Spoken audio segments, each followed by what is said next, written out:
컴퓨터를 좋아했던 김동균 군은 일찌감치 진로를 정했습니다. 전자상거래과가 있는 특성화고에 진학해 관련 자격증도 5개나 땄지만 학교에서는 뷔페 업체로 현장 실습을 권했습니다. 그럼 동경군이 학교에 대해서 뭐 그렇게 불만을 이야기하거나 거기 가기 싫다거나 뭐 그렇게 이야기한 적은 없었을까요? 얘기했었죠. 얘기를 했었지만 이제 뭐 대부분의 학생들이 이렇게 나간 뭐 단행처럼 이렇게 나가니까 내 친구도 나가고 다 나갔는데 나라고 누가 그 나이에 그렇게 반발할 수 있는 학생들이 있겠어요? 결국 6개월을 버티던 김 군은 지난 2016년 5월 6일 스스로 목숨을 끊었습니다. 현장 실습 6개월 동안 체중은 10kg이 빠졌고 직원들의 괴롭힘이 있었다고 합니다. 김 군만의 일이 아닙니다.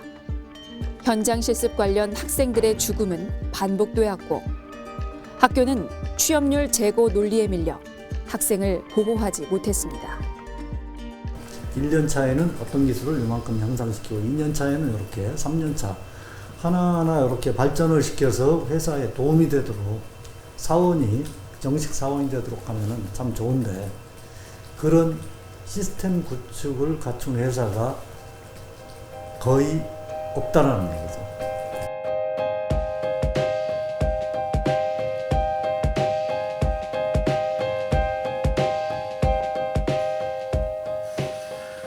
대다수의 업체에서는 현장 실습생에게 직업 연수를 제공하지 않습니다. 학생은 업무 현장에 곧바로 투입되며 실습생이 아닌 값싼 노동력으로 치부했습니다. 제대로 가르쳐주지 않으면서 완벽하게 하길 바라고 또 하나 실수하면 엄청 혼나고 1년 다닌 언니가 있었는데 그분이랑 비교를 한다든지 그런 식으로 회사 다니면서 자존감, 자신감 다 깎이고 그래가지고 스트레스는 너무 많이 받고 회사 가기는 너무 싫고 회사라는 공간이 약간 무섭게 느껴졌어요. 제가 처음에 입사했을 때는 제가 아무것도 몰랐는데 저는 4승분이 없어서 차가 없었다.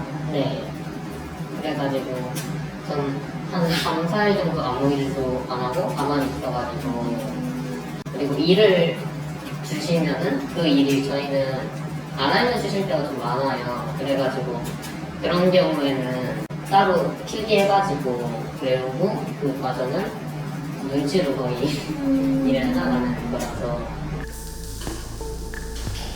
그런 이유 때문일까요? 현장 실습 도중 일어나는 사고도 많습니다. 이탄희 더불어민주당 의원실에 따르면 지난 2016년부터 현장 실습 산업재해는 매년 발생하고 있는 것으로 조사되고 있습니다. 아직도 용접할 때 마스크를 쓰지 않고 눈보호 헬멧만 쓰고 이렇게 실습하는 현장도 아직까지 있습니다. 교사들 대상으로 좀 이렇게 지속적인 연수 같은 걸 해서 안전 감수성도 좀 이렇게 좀 높여야 된다. 권리는 누려본 사람이 권리를 이렇게 주장할 수 있는 것처럼 학교에 있는 동안에 아이들이 안전에 대한 권리는 정말 최대한 누릴 수 있는 그런 환경은 돼야 되지 않겠나 그렇게 생각이 듭니다.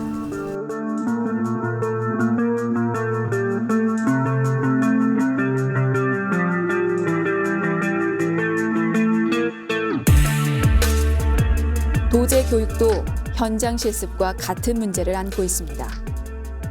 지난 2019년 발행된 전남 도제학교 실태 보고서를 살펴보면 전남 도제 참여 학생 중 43.9%인 455명은 기업에서 주로 하는 일로 박스 옮기기, 창고 정리, 지게차 운동 등을 꼽았습니다.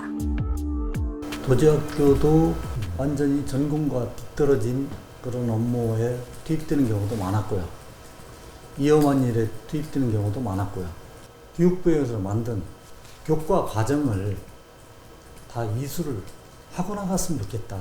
우리 교사 입장에서는. 부모 입장에서도 마찬가지일 거예요. 당장 생활이 어려워서 빨리 돈을 벌었으면 좋겠다 하는 부모님도 계시겠지만은 직접 가서 현장 상황을 보신 분들은 그런 생각을 좀 접을 수밖에 없는 회사가 사실 많거든요. 현장에서 보시면 알겠지만 청소하고 사실은 대부분 뒤치다거리를 많이 하지 실질적으로 실습을 하지 않는 경우가 많죠. 학교 교사가 이제 코티칭을 원래 하게끔 돼 있는데 이 여러 군데 업체로 애들이 뿔뿔이 흩어지는데 각각에서 코티칭을 한다는 것은 현실적으로 말이 안 맞잖아요. 그런 것도 좀 문제가 있죠.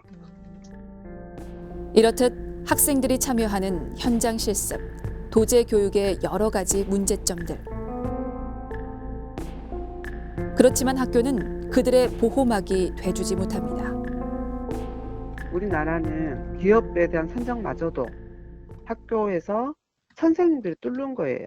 그러다 보니까 현장 실습은 거의 의무화돼서 나가는데 그 받아줄 기업이 없다 보니 기업이 상당히 열악함에도 불구하고 기업하고 선도기업 계약을 맺고 학생들이 가는 거죠. 학생들은 학생들대로 힘들고 또 그 기업을 뚫어야 되는 그 특성하고 담당 선생님들은 힘들고 그 때문에 스트레스 받아가지고 다 사라진 선생님도 계시고 그렇게 나오시고 했잖아요. 지금 현장 실습이 1963년도에 우리나라에서 처음으로 도입돼가지고 했는데 지금 2020년도에 이 현장 실습 시대에 맞는가 이러한 것도 사실 고민할 필요가 있는 거죠.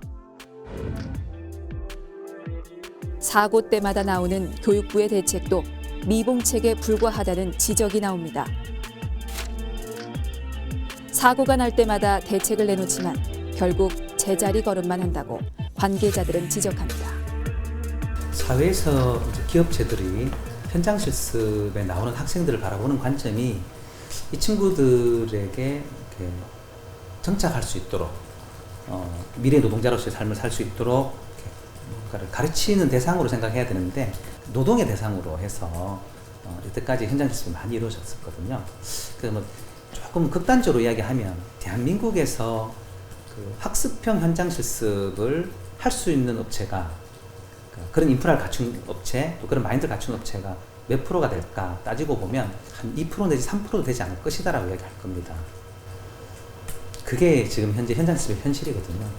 교육과 학생, 실습생으로 정리를 법적으로 하다 보니까 근로자로서 받게 되는 보호에서 좀 벗어나 있죠, 지금은.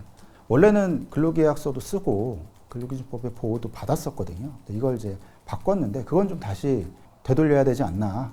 그래서 조금 더 두터운 노동법에서의 보호도 받을 수 있게 해야 되지 않나 생각하고요. 그리고 안전에 대한 문제, 이 부분을 조금 더 강하게 정부가 문제가 생겼을 때 정말 강한 어떤 처벌이나 확실한 좀 대책이 필요하지 않나 싶어요. 학생들도 이 부분 굉장히 강하게 요구하는 부분이고요.